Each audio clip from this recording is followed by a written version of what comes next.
If you're feeling claustrophobic about using your CPAP machine and your mask, you are definitely not alone.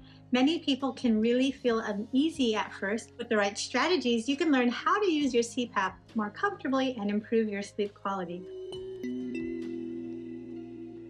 Who am I? Hi, I'm Dr. Val, an integrative sleep medicine physician and women's sleep expert with over 11 years of experience in this field, here to provide some practical tips to help you get used to your CPAP machine, even if you're feeling a little bit uncomfortable and have some claustrophobia. So number one, I would say if the mask you have is just super awful and too big and bulky, maybe it's something like this that's considered a full face mask that covers your nose and your mouth, talk to your supply company about getting a smaller mask. There are a lot of different styles out there. I would say probably the least obtrusive is something called the nasal pillows, which are two little prongs that go inside your nose. There are other masks that look like this, and it just sits underneath your nose. This is called like an under the nose nasal mask. This one is made by Fisher Paykel, and what's great about it, it's auto adjusting. So you slip it on and then you just tap right here and then it stays on. And you can see how if you're having a hard time falling asleep because you're just not used to having something on your face, something a lot smaller like this would be best. But I always say start slow. So think of it in terms of baby steps. We do have children that we work with who are able to use the CPAP machine, and we keep it super simple. We just start with having the mask on and just playing with it. Maybe you're watching TV or playing on your phone, 5-10 minutes a day, and then that's it.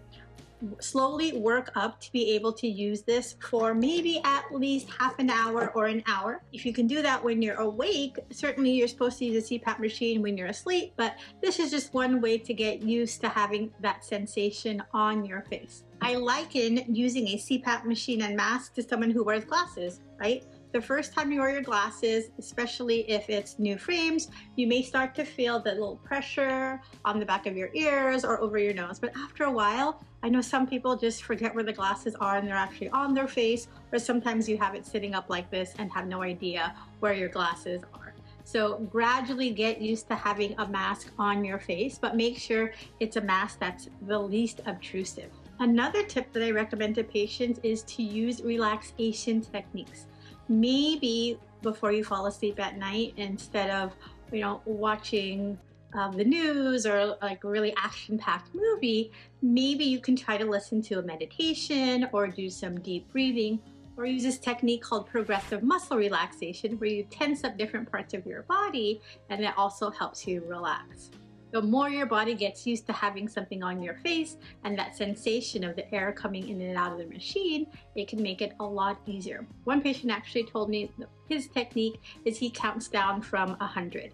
And so he never gets down to 0 and probably falls asleep within, 30 to 40 counts. That's something that he found helpful to be able to use his CPAP machine and mask at night. Another tip that you can consider is start slowly with short naps.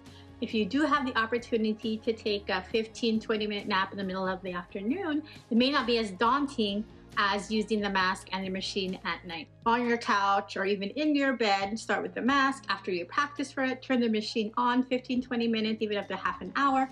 And if you can get used to this little nap, yes, I think you're on your way to be able to use it throughout the whole night. Even after you've tried these techniques and you're still having a hard time, something to consider is talking to your physician about doing another mask fit.